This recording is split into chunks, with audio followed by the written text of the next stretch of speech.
Hey guys, it's late. CJ and I just got done playing music in the basement, and this is the second podcast of the evening. And as you know, if you've been paying attention to our podcast, this is where we dedicate it to kind of freewheeling musings about the intersection of music and philosophy. Yeah. And something we're taking a little bit of a turn tonight because. I wanted to work off some pre-established material rather than sort of like kind of just dreaming something up out of thin air, but still sort of preserving that element of spontaneity. And a lot of people don't know this, and you're not going to like that I say this, but CJ, in addition to being a prolific musician, is also a prolific writer. I don't know if you want me to say more. That's fine. You can I'll say more. go ahead. Well, he has a blog, and I really enjoy it. And I think everybody should be reading it. It's how do you get to it? It's cjeller.wordpress.com. And you can follow him on it, and he will give you daily ruminations and writings. And I love everything about this blog because I get an aperture into CJ's mind and how he's masticating sort of the philosophy and music and his conservatory training, and I've described it as sort of a more musical version of what Maria Popova does with brain pickings. Yeah, I don't know if I'd say that. Well, I will say it. I like it a lot. Anywho, so I was reading CJ's blog the other day, and there was one particular post that really resonated with me. And it was on the nature of the background music, the significance of background music. Mm-hmm. And I'll let you set it up. I want you to sort of summarize what you talked about, and then I'll kind of then I'll try to communicate why I found that philosophically interesting, and and maybe see if it yields any sort of insights. I don't know. No, let's We're go just for riffing, it. man. No, I mean, I finished recently. Dr. Oliver Sacks, I guess the neurologist's memoir, On the Move. It's really, really awesome. I would totally recommend anyone who's interested to read it. But there's this one portion where he talks about how he's at a concert, and at concerts he always brings a pad and pen and he writes during concerts. And he had this one friend notice this, and his friend was really curious, and he went to him after the concert and he said, Oliver, like, what were you doing? What were you writing about? Were you even conscious of the music? Were you just kind of just having it in the background? And Oliver Sacks said, no, it wasn't in the background at all, or it was fully in my attention. And he uses Nietzsche as an example because Nietzsche would actually bring a notebook and pen and write during some concerts that he went to, and he'd always say that the composer, or the French composer Georges Bizet, makes me a better philosopher. Mm-hmm. That was his phrase, that Bizet makes me a better philosopher. So we kind of deduced from there that, well, you know what, like Mozart makes me a better neurologist because he stimulates something in my mind that I can just, maybe have a different insight or something like that. So for me, that was really fascinating, at least in the sense that we do study and run and do all these things with music as quote unquote background, or maybe we call it wallpaper, this kind of like sound wallpaper, or maybe we think of it as something that we just passively take in. But I think, at least with that example, and Nietzsche and Sacks kind of ruminating on how music is actually not, it is in the background, but it's almost kind of like the background in the sense like if I didn't have that, then maybe what I was doing would be kind of just floating in the air and it wouldn't have that solidity. So I think that was something that fascinated me, was just this idea that just because it's in the background doesn't mean that it's actually not serving a purpose, at least in whatever endeavor that you're endeavoring on, I guess. So that was what interested me, and that's what I wanted to share, at least, was that insight that Sacks and Nietzsche kind of passed on. Yeah, I find it I find it intriguing on so many different levels that I've yet to really articulate about why I find that to be philosophically intriguing. Yeah. On the one hand, I want to know, like, I mean, some from the natural curiosity in me is that are there certain forms of music that are more conducive to philosophical research, right? Specifically classical music. And I have a very vivid image. I have a friend, colleague who is always sort of he's in noise canceling headphones, like constantly drowning out the outside world, like listening to Bach and Beethoven and furiously scribbling and things like that. So it doesn't surprise me at all that people like Nietzsche and Sachs and other individuals would be doing the exact same thing. Now, I would argue that they're missing out on a pretty essential aspect of a concert, because I think there's something incredibly mesmerizing about watching classical musicians execute the piece of music. Like, I saw Stravinsky's Rites of Spring, and I was front row center. I got the sweet hookup. Wow. And it was the most visceral experience of that piece of music that I've ever had. So for me to take notes during that, like, I don't know, it seems like I would have neglected something really rich in the phenomenological But I think scene. we live in a world today where you can do that now just by having your computer, and just, having music, putting on YouTube and listening to a concert, and then, writing your paper or doing whatever. So, I mean, we have that now. Right. Maybe that's just, maybe what we're doing is a more or what they were doing, it was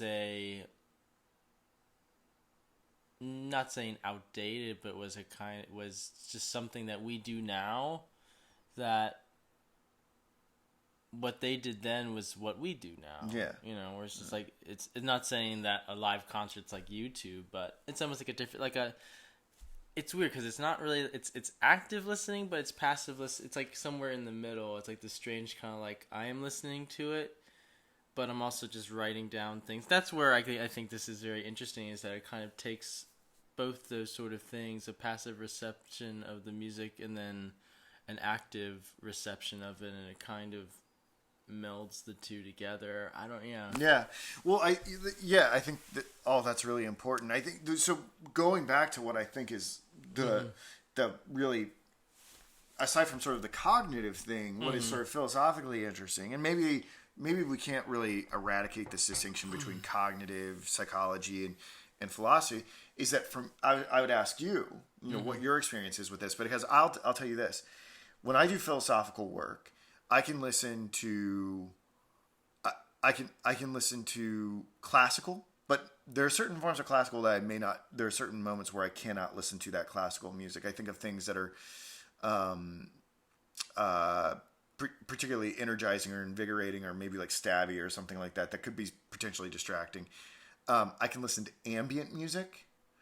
I can listen to, it's usually just classical or ambient music, and consequently, because I spend so much time doing philosophy, and that's the only sort of music that I can listen to, I have an incredible knowledge of ambient music and classical music, even though I don't make ambient music or classical music. I've developed this. I can talk to people who go to conservatory or make experimental music because of passively listening to that. Although there are some times, and I'll tell you the reason why it has to be those forms of music, because if it has lyrics or a beat, if it has lyrics or a beat, then my mind will train its attention to that against my will, and won't allow me to do the philosophical work at hand. And I guess the context of that is you're a drummer, so I was you gonna focus say, on the beat, and then lyrics you focus on the words. Well, that's what I'm going to try. That's the thing I'm trying to figure out is if that is philosophically significant, or if that displays my prejudice as a musician. What about you? What's your experience with what can be firmly in the background that can allow you to do work, and when does it become distracting? When can there be elements that are introduced that it becomes distracting? Like, I would love to think I could listen to jazz or something like that, sure, but that'll distract me. Interesting. Why would it just? Is it the beat that would distract you? It's trying to figure out. It's trying to figure out the drums. Well, I think that's interesting too, because I think you're making a distinction of music that you're invested in as a musician, and these. I mean, you are a drummer, and you have played in pop oriented or lyric oriented music, Mm-hmm. so that you therefore just focus directly on the lyrics and the drums because that's what you do, Yeah. or that's what you have done as a musician. I find, I mean, maybe just in general, that listening to music maybe without lyrics definitely helps. I think it gets you kind of in a calm state, and maybe ambient music too, also, because there aren't any words and maybe it's a little slower. There's an interesting, I can't remember the guy's first name. It was I can't remember his first name. It's Virot or something. I can't even know. I don't even know if I'm pronouncing his last name right. But he had this thing called the indifference point. He found this thing where at a certain tempo, there is this sweet spot. But if you go beyond it or below it, that your brain just sort of gets disoriented, and that you go into this sort of, maybe we would describe it as like some kind of sort of ecstasy or some kind of like crazy kind of like, oh, you're just into it and you're just like, ah, and your brain's, just kind of trying to take it all in. So I think that maybe partially is that maybe we need to find something that's within this tempo fluctuation, or I guess he has it at a certain, I can't remember if it was like 70 BPM or something like that, where, I mean, it's, at least in classical like tempo marking, it'd be like andante, which in Italian is walking tempo. Mm-hmm. So something that's sort of just like, you're just kind of walking, and that maybe isn't as disorienting as a kind of like fast-paced bebop, or something so slow, That's maybe what I like was an saying. ambient thing where it's just kind of like, what's going on? Where maybe you're kind of focused, maybe you're kind of hanging on each word, or not hanging on each word, but hanging on each phrase, where maybe it's too slow. I did find recently this German ambient band that's like where the BPM is dropped like down to 50 or something like that, and there's so much space in between beats that it doesn't allow my mind to sort of anticipate where it's going, and it creates all this space in between beats so that my mind can't sort of lock into it, say like it would for a hip hop beat or something like that. So that sort of drums. So you kind of do you then kind of just think about where it's going, and not maybe like, if you had it, as something and then you were doing something else, that you find yourself focusing on where it's going rather than just kind of taking it in and then just go doing something else? Wait, it was that wasn't really a question, was it? I don't know, but I will say that there are two groups, and I we're talking a lot about groups and music and stuff like that, and I'm trying to say this because I think there might be something philosophically interesting about it, and if not, there are other philosophically interesting things about this too. But there are two groups, and I don't quite know how they do it. That for me that do have percussion in them that don't prove to be distracting, but they don't have lyrics, and one of them is taiko. I don't know if you're familiar with what I would consider to be kind of recent masterpieces. It took like 7 years to make this guy's record. I'll share it with you later. Another that you may be more familiar with is Boards of Canada. They have drums and stuff, and it's like these plodding, repetitious kind of things. It sounds really too angular, but that I can do. But sure, and maybe it is at a certain tempo where you can just kind of put it aside, or maybe it is, if we're talking about that indifference point where it's like that tempo that's sort of within your capacity to just kind of, for your brain just to kind of take in and not really get disoriented. Maybe it's something like that. I don't know. Well, I don't know. Do you think there's anything philosophically interesting about that in general, or is it just, are we just talking about Luke's taste? About what? About what the mind can and cannot handle as something that rips itself away from doing intellectual research. It seems like we can say something to the effect of, okay, lower BPM music, all right, creates such a gulf in between beats that it doesn't allow the mind to sort of lock into this second consciousness of events sort of transpiring. Like it's just kind of smoldering, and there isn't like this splitting of consciousness, right? Whereas like I would argue that when you have a beat in there, it kind of is like two consciousnesses at once. There's the one that you're experiencing in real time, and then there's the thing that's plotting in the background. It's going dun dun dun dun dun, and keeps interrupting this other one and bifurcating this other consciousness. But if the BPM is slow enough, we don't get locked into that second consciousness that the music seems to be acting as. I think what you're touching on, and maybe I'm getting since I'm not a philosopher, I might be getting this term wrong. Isn't that tautology? You're talking about effects, like something that isn't that what tautology is? Not, or what is it? Tautology usually is like is a sort of mathematical logical maneuver in. Is it like cause and effect sort of thing? Like one thing happens after another happens after another. I can't. Causality. Causality, right? So we're talking about causality. It sounds almost like we're talking about causality, where it's just like maybe one thing causes you to focus on it, while another causes you to just kind of put it in the background and leave it. Well, I would say itself, so you can do other things. What I think is potentially philosophically interesting, and now I think is potentially a philosophical insight here, is that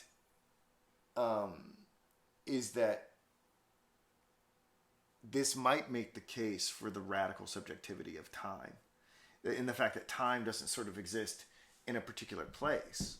Like, but that music, especially things that have a very sort of progressive beat or something like that, is actually is triggering something within our psychological experience of time. And this is why it can be so distracting, is that we have two times sort of kind of going on. We have the time of the music, and then we have the time that's sort of devoted into the consuming of reality.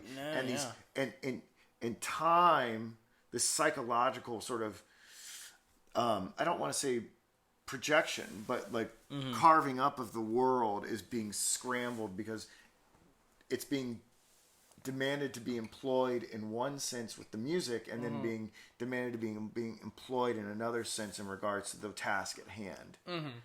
And I think that becomes most notable when you have things with punctuated beats. Now, there's always going to be time like that's marked, right, in classical music and ambient music and things like that, but it's not as noticeable in these forms of pop music or dance music where it is so doomts, doomts, doomts, doomts. And I wonder if that our brains are constructed in such a way that it can't handle two times. You know what I'm saying? Right. Or I feel like we do, or maybe we. Or Luke's brain can't. Is that? Or maybe we don't. Yeah, maybe you're right. Because I mean, it's kind of fascinating. I remember. I mean, one of the first kind of experiments into ambient music was there's this guy named Eric Satie. There's this French guy. No, but at least in the early 20th century, he arranged for, at the end of, or in between a musical set, that he was going to have this stuff that he called furniture music play, where, he'd take some riffs from other composers and he'd kind of make his own, and then he would just have this maybe 12-bar phrase or whatever just repeat over and over and over and over again, and it was basically to say, like, look, you guys go, get up, talk, do whatever. Don't focus on the music, okay? So intermission comes on, and people start getting up and walking and everything, and the music starts playing, and people go back to their seats and focus on it, and there's somebody else saying, like, no, don't listen to it, like, don't listen to it, and yet people are just like, oh wait, no, we have to, because that's what we're used to. So I think that. And there's another example of I remember my friend told me about one of his friends who tried to do this classical concert at a bar, and it was just like, okay, Bach at a bar, like, let's do it. and he was doing it, and I guess the expectation was like, all right, it's just gonna be like a bar, like just like people talking and doing all that stuff, but Bach's just gonna be in the background. It'd be really cool. But the problem is like when he did it, everybody just got silent and just focused on the music, and he's just like, oh, that wasn't the point. of why I was doing this. It's supposed to just be like, okay, you can hear all this really nice counterpoint going on while you're having drinks and talking about lewd things, you know what I mean? But everybody just kind of focused on it like it was a concert. Well, that raises... So, I mean, this is kind of interesting where it's like, well, that things that are meant to be passive, maybe we take for active. And maybe that goes for your point as well, where maybe we can't balance two perception, or maybe two ways of perceiving something. Or we can't... Maybe we're so used to one way of perception of art, or of retaining some kind of aesthetic experience, that we can't change that on a dime, or that we can't just say, oh, well, now I'm just going to passively receive Bach because we're at a bar, and that therefore that context makes me... Well, that's the thing that's interesting to me is like, does the music command our attention in a certain way that we have to act, or is that socially constructed? Right, or is it socially constructed? Because maybe, I mean, at least those two examples for me are almost kind of like socially constructed, because, I mean, if you have music at a concert hall, you're supposed to listen to it, you know what I mean? Where it's, even though Satie wanted it just to be just like stuff that was just on like wallpaper, and you just continue you're going to the bathroom or talking while this music played in the background, but people assume, I mean, maybe, I'm not saying that's completely the reason, but partially maybe it was because that was just a conception at the time, where it's like, if music is playing, you're gonna listen to it like actively. And maybe at a bar too, like maybe like, okay, maybe if it was like just like the bar band playing, like, that's fine, they'll be going and we'll be talking. But if it's classical music, hold on, like, is this a concert? We should listen to it and shut up, instead of just taking it like it's an Aerosmith cover band and just continuing on. So maybe, like, I think that's an interesting point. Maybe it is social constructs, and on how we perceive certain aspects of art. And I think that is something that a lot of artists, I mean, especially modern artists, I think, play with and try to question too. It's just like, how do we there's definitely the whole like we were talking, I think, two or three podcasts ago, it's like, oh, okay, like, if you just frame something, it becomes art. Okay, I'm gonna make a urinal go into an art gallery, you know what I mean? Like, maybe it is a lot about social construct and stuff. Like, yeah, I think there's probably a lot there, because there's certainly some instances like weddings or like galas or things like that where like the classical music's in the background. Right, but then again, I mean, maybe there is some kind of dignity to being in the background. Or maybe it doesn't. Maybe it's not so much there. Maybe it's not just like wallpaper, but maybe it enhances the space or the experience. You think of a wedding. If you have the right music, you know what I mean? It just kind of creates that romantic mood or feeling or whatever. So, I mean, what did you think about my theory that music with elevated BPM was actually sort of challenging the psychological conception of time and causing some sort of split? I always think the lyrics as well cause a sort of split, because it's impossible to sort of entertain the consciousness of the thinker that you're entering into, and then simultaneously entertaining the words that are in the background. So for me, words and beats split the time, split my consciousness, because I can't consider two people's minds simultaneously. Do you have this problem, or is this a Luke problem? I think... Can you listen to Bob Dylan in the background of, like, when you're doing, like, really intense studying? Can you listen to EDM music in the background when you do intense studying? Well, that can also play on an interesting point, where maybe you've listened to a Bob Dylan album so much that maybe the words then become abstracted, or the words they're just so tones. well that they just become tones, and you already know what he's saying. You don't really have to decipher what he's singing. So that's an interesting point. But I mean, I think the beat part is really interesting, because I don't know, I think what Vero said about the indifference point might play into that too, where if you have something beyond, or something that's so fast that beyond this, this point where the brain can like take it. Yeah, that's the other thing. That's the thing where it's like you just get disoriented, and if it leads to ecstasy or just like confusion and straight up just like, I don't know what to do with this. Yeah, I was gonna say if you sped the BPM up to like 221 or something like that, is that possible? Yeah, probably. Yeah. Well, let's say you put it over 200 if that's possible. Like, I would think that wouldn't necessarily lead to a confusion of time, but maybe just like palpitations of mania. That's what I mean. If you think of certain genres of music, whether it be EDM or punk or bebop, I mean, a lot of it is very polarizing, where it's either people love it or they go into this ecstasy, or they hate it and they think it's just nonsense. You think of bebop or something where some people really enjoy it and other people are just like, oh, it's just super fast, just kind of just throwing notes out, sort of nonsense. So I mean, I think that kind of tempo thing makes people, it either leads to ecstasy or it leads to just straight up disgust.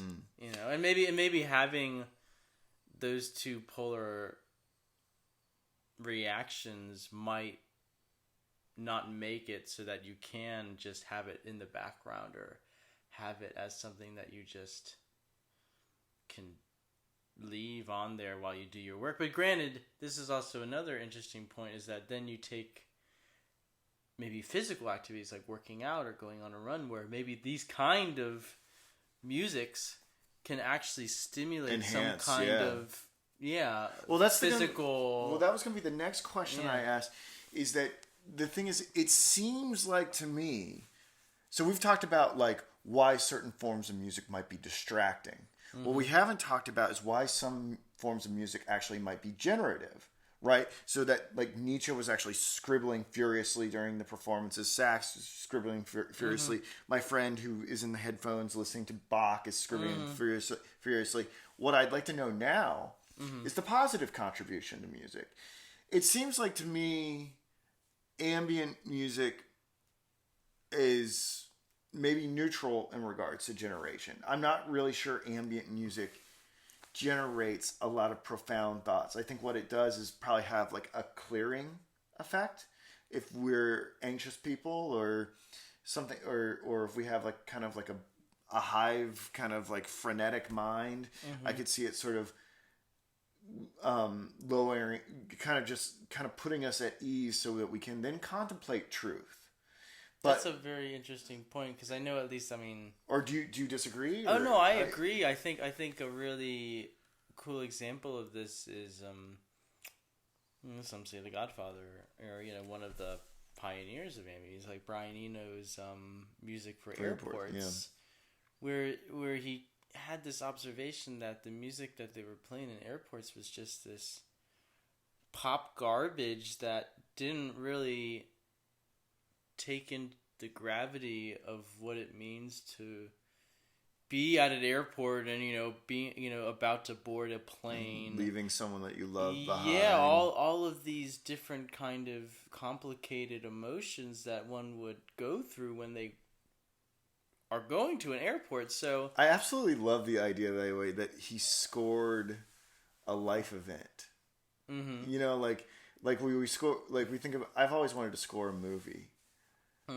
But he scored a life. Yeah, he just went. It's like scoring a mall, or like scoring like a swimming lesson or something like that. Sure, but I think his point was that this music, that this experience, or at least the place, was deserving of a music of its own rather than of just some kind of just random soundtrack that somebody has and they'll just put it on when maybe it won't have any context. But I think do you think it's ever been played in an airport? Maybe. Do you think someone's ever put music for airports on the airport? I don't know if it was commissioned for an airport, but no, I think the idea, like going to why I think this is relevant, I think, is that he made, to me at least, he made that record in the way it was, the space that it has, so that people could contemplate, or at least realize the gravity of the situation, or be able to have space to think about these things and to realize what they were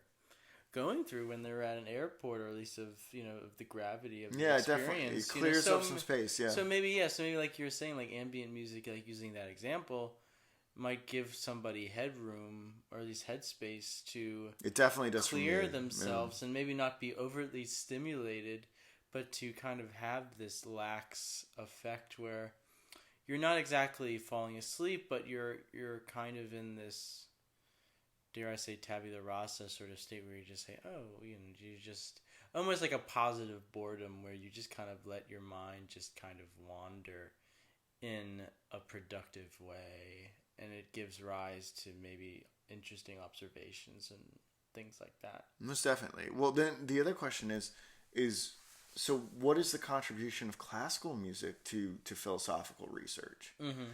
And that is a really fascinating question because we read the Nietzsche, and Nietzsche felt himself so indebted to Wagner, Mm-hmm. and Schopenhauer felt very dedicated to Wagner at one point as well. And I think there is And then Kierkegaard writes about Don Giovanni. yeah, he loved Mozart. Yeah. By the way, do you know Nietzsche wrote chamber music? You've shown me some. Yeah, I like people dog him on it. I like it. Yeah. I don't know what you think about, but I thought I was like that's pretty damn good, better than I could ever do. but I guess what I'm saying here is I think there's something about classical music, the length of it, the unspoken narrative of it, the troughs and valleys of it. Mm-hmm. It broods. It goes to manic places. It has. I think it has the ability to either match the philosophical mood and provide sort of a soundtrack for what it's like to do philosophy. Mm-hmm. It seems like a very sort of natural synthesis. Sometimes I feel like classical music is sort of like a ready-made score for the life of the mind. But on the other side of, because it does have all these ups and downs and trajectories and crazy details and freneticness, I actually think it can inspire new ideas, or at least like really stir somebody up to have like a really incredible insight. Do you think other forms of music can do that, or is there some reason why classical music does it while maybe you're thinking like others don't? I mean, it's fascinating with classical music because, I mean, most of it, I'm not saying all of it, but some of it, is heavily form based, or you kind of know what you're getting into. If it, I mean, because, like most classical music isn't named like, and this is a number called, Sunny Days by, Mozart. And it's for violin, like solo violin, it's like Sonata in G major for violin. And, you have preconceptions of it, like, oh, if it's in sonata form, it's going to go here, and it's going to go there, and it's going to go here. And this is the difference between you and me. See, I don't know those things because I don't have the conservatory training. Interesting. So pop music to me, maybe you have the same effect. Pop music to me is highly formulaic and super predictable, and is unable to take me on that journey because I know the moves it's going to make in advance. Sure, but that leaves you room to then kind of see if it does take you somewhere different. You say, oh wow, that was really cool. I didn't really. Even if I mean, it's almost like... Is classical music predictable for you since you know it so well? I wouldn't say it is. I mean, it's almost like walking... I don't know. It's like walking from my car to some place. I don't know, to some place every day where it's like... Jeez, it's not going to be the same every time, but there could be really cool things that happen in between there. And you're like, whoa, that was so awesome. But, sometimes, I mean, some forms at least imply a certain kind of motion that you're going to go from here to here to here. But how you get there is the really interesting part, and that's what you focus on. But, it's almost, you build expectations, and then what's interesting about it is that you kind of work on those expectations, and you kind of make readers second guess, or you make the listener or the reader, whoever, second guess those expectations. So maybe, what we're talking about, maybe you're listening to something and you kind of know, or maybe it's like it's a verse, chorus, bridge, chorus, outro sort of thing. And you sort of know, you sort of have an idea of where it's going, so maybe you could passively listen to it. But if something interesting happens, maybe then it kind of goes into your conscious attention and you say, oh wow, that was really cool, like I thought I was going to do this, but it did that. That's so awesome. And then maybe you'll listen to it a little more, and then maybe you'll go back into the passive side of your reception. But I mean, I think maybe that's part of the beauty of being able to kind of know where things are going, but then to have that kind of stimulation where it does something that you're not expecting, whether that be in pop or classical music forms or whatever. And I think, I don't know, it's playing with expectations. I think that's really cool. Well, man, we're at like the 36-minute mark here. Yeah, I don't know. I feel like we didn't really... Oh, no. Yeah. I think we did a lot. Yeah. I mean, we don't have any conclusive answers, but to take a line out of your playbook, you typically say that you're more okay with the questions than having the answers. Yeah. Or I don't know if we formulated many questions. I don't know. I think we did. I think we opened up. So to recap, I think one of the interesting insights was like whether or not pop music actually played with sort of the inbuilt conception of time, or the inbuilt faculty of time that we have within the human brain, and how it may actually fissure it and split it by having it being present. I think that's an interesting theoretical insight that you could do philosophical research on. Whether or not words have the same effect on consciousness in trying to understand a thinker's mind and the mind of an artist, and that's why we can't do it like that. What the role of ambient music is, that it provides a clearing, a contemplative space, a calming space, so we can generate new ideas in that way. And then possibly the unpredictable nature and the ride and the journey and the length of classical music being one that inspires philosophical creativity in and of itself.